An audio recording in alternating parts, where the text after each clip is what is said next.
Wow, I don't know. Should I sing? Yes. Do you guys want me to sing? I have a really bad voice. What? Sure, give me the clicker. Okay. I can rap if anybody wants me to rap. Yeah. Okay, so this is the thing. What I do is I have the best job in the world.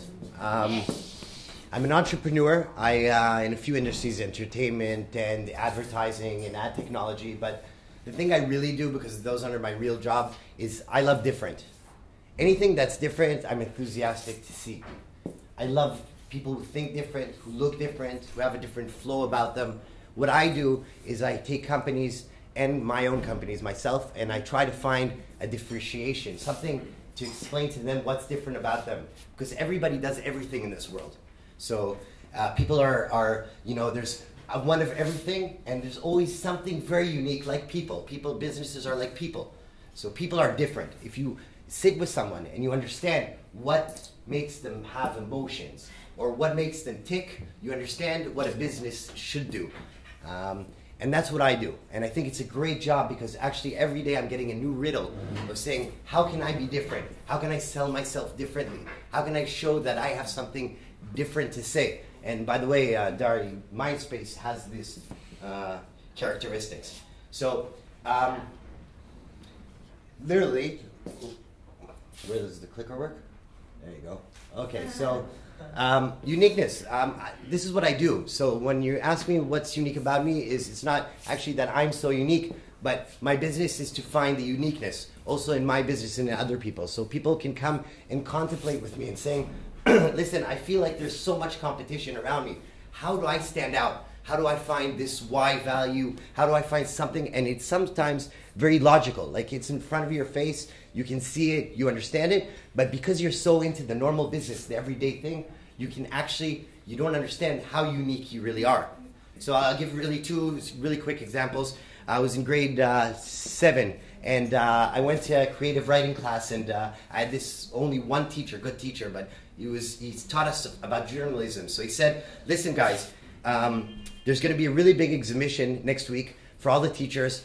They have to learn about computers and iPads inside rooms in schools, and there's new age teaching and all kinds of diverse stuff. So write about that and make the students enthusiastic about that. So we went home, we wrote, fire was coming out of the papers. We came back, we handed it in, and the teacher looked at us and just ripped it up.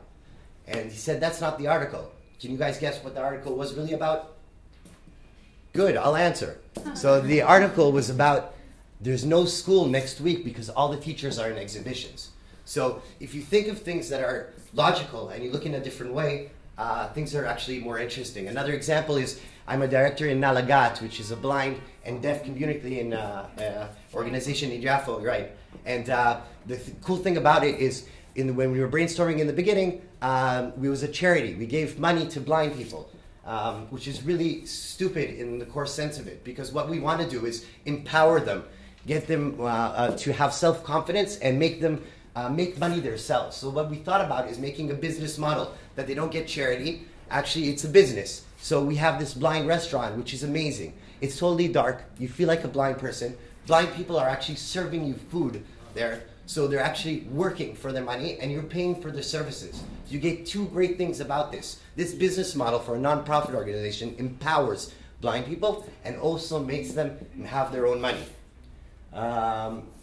So inspiration-wise, well, I'm Jewish, so I have to say my mom and dad is my inspiration.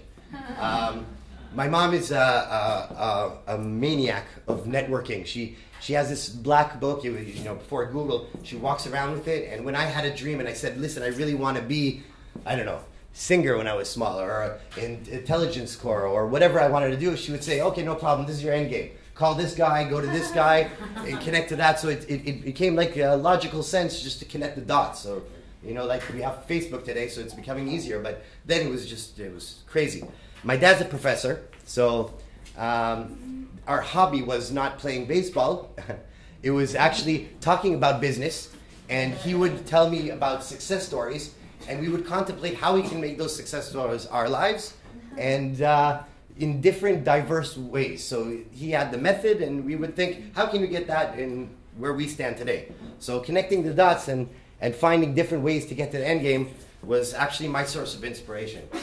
My belief, I chose this because instead of a challenge because actually to believe this is a challenge.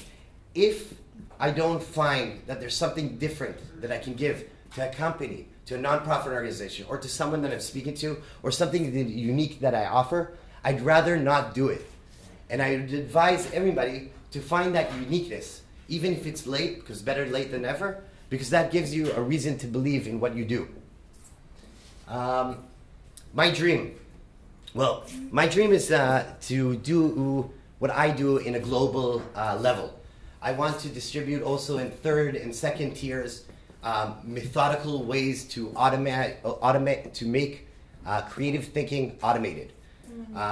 This challenge is actually kind of tough because it's actually the opposite, because you can't make something methodical or automated that's creative thinking. So my idea is now to make that a methodical way, that way that if I'm not there or someone else isn't there, I can still distribute those ideas in large volumes.